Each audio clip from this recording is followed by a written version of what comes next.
Class 12th के सभी छात्र छात्राओं को सादर अभिवादन। आज हम पढ़ेंगे क्लास 12th के अंतर्गत पाठ 1 जयशंकर प्रसाद की जीवनी।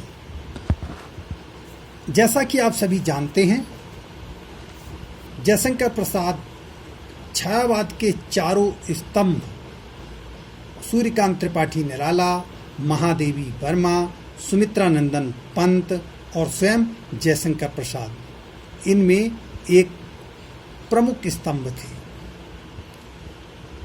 हम सभी जानते हैं कि छायावाद के चारों स्तंभों के जीवन में अनेक वेदनाएं, कष्ट और दुख दर्द पीड़ा थी। हमने सूर्यकांत त्रिपाठी निराला की जीवनी को पढ़ा और समझा कि किस प्रकार उनका पूरा जीवन संघर्ष से परिपूर्ण था। आज हम पढ़ेंगे क्लास 12th की पाठ्यपुस्तक अंतरा भाग 2 के पाठ 1 के अंतर्गत जयशंकर प्रसाद की चमत्कारिक जीवनी। तो आइए हम पढ़ते हैं जीवनी। जयशंकर प्रसाद जी का जन्म 1888 में काशी के एक प्रसिद्ध वैश्य परिवार में हुआ था और इनकी मृत्यु 1937 में हुई थी। इनकी प्रारंभिक शिक्षा केवल 8वीं तक ही हो सकी थी, किंतु इन्होंने अपने प्रयासों से, स्वाध्याय से अनेक भाषाओं पर अधिकार प्राप्त किया, जिनमें संस्कृत, पाली, उर्दू, अंग्रेजी, इतिहास, धर्मशास्त्र, पुरातत्व आदि विषय प्रमुख थे। अपने कड़े प्रयासों से ये इन विषयों के प्रकांड विद्वान बने। प्रसाद जी अत्यंत सौम्य, शांत एवं गंभीर प्रवृत्ति के व्यक्ति थे। वे दूसरों की निंदा करना बिल्कुल भी पसंद नहीं करते थे और अपनी प्रशंसा भी वे किसी से नहीं सुनते थे। बहुमुखी प्रतिभा के धनी थे।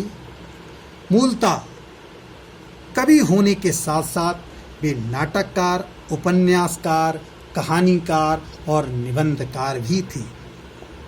उन्हें अनेक साहित्यिक विधाओं में उच्च कोटि की रचनाओं करने का, सृजन करने का अवसर मिला था।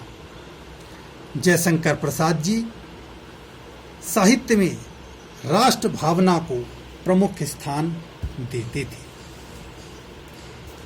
जयशंकर प्रसाद जी ने अपने साहित्य में नारी की वेदना को भी महत्वपूर्ण स्थान दिया है। इसीलिए तो वे कहते हैं, नारी तुम केवल श्रद्धा हो। प्रसाद ने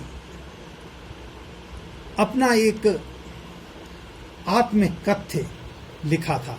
जब उनके दोस्तों ने उनसे कहा कि आप अपना जीवन परिचय लिखें, अपनी आत्मकथा लिखें, तो प्रसाद जी ने कहा, छोटे से जीवन की कैसे बड़ी कथाएं आज कहूं। वे अपने जीवन को अत्यंत छोटा मानते थे।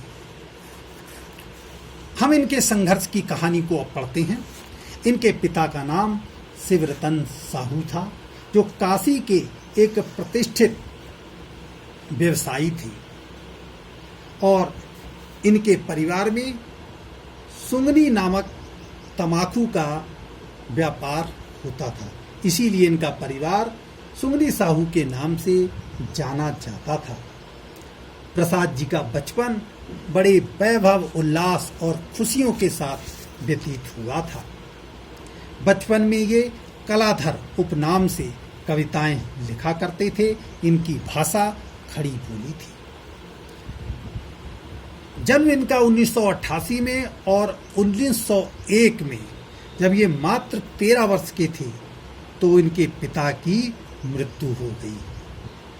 पिता की मृत्यु के बाद संपूर्ण व्यवसाय का बोझ इनके बड़े भाई शंभू रतन साहू पर आ गया। उस समय शंभुरतन साहू जो इनके बड़े भाई थे, व्यवसाय को संभालने में असमर्थ अपने आप को महसूस कर रहे थे। उसका कारण ये था कि लोगों ने इनका पैसा मार लिया था और इनके चाचा ने इनके परिवार पर संपत्ति को लेकर मुकदमा कर दिया था। परिवार की दयनीय स्थिति को देखते हुए कुछ समय पश्चात ही इनकी माता का भी निधन हो गया और इसके पश्चात 17 वर्ष की छोटी सी आयु में इनके पिता तुल्य बड़े भाई, जो इनके अत्यधिक प्रिय थे, शंभुरतन साहू जी का भी निधन हो गया। वे भी इस संसार को छोड़कर चले गए। अब घर में केवल 2 ही लोग शेष बचे थे, इनकी माता तुल्य भाभी और ये स्वयं। इन्होंने उस दयनीय परिस्थिति में अपने आप को संभाला और बड़े ही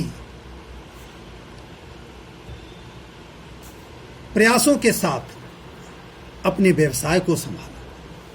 प्रसाद जी ने हिम्मत नहीं हारी और व्यापार को संभालकर उसे कर्ज से मुक्त कर दिया।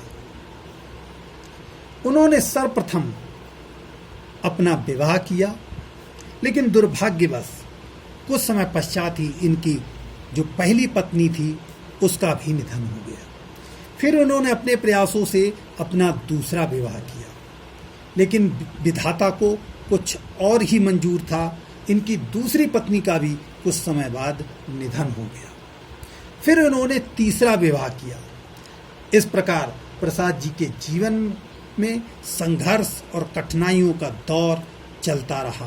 प्रसाद जी का जीवन कष्टों से परिपूर्ण रहा। आइए अब हम इनकी कुछ रचनाओं को जानते हैं।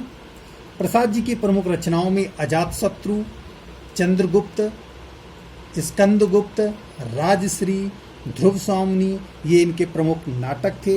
इनके 3 अपूर्ण उपन्यास थे, जिनमें कंकाल, तितली और इरावती। इसके बाद इनके कुछ कहानी संग्रह थे, जिनमें आंधी, इंद्रजाल, छाया, प्रतिध्वनि और आकाशदीप। इनके निबंध संग्रहों में काव्य और कला तथा अन्य निबंध। इनकी कुछ काव्य कृतियां थीं, जिनमें झरना, आंसू, लहर, कामायनी, कानन कुसुम और प्रेम पथिक। धन्यवाद।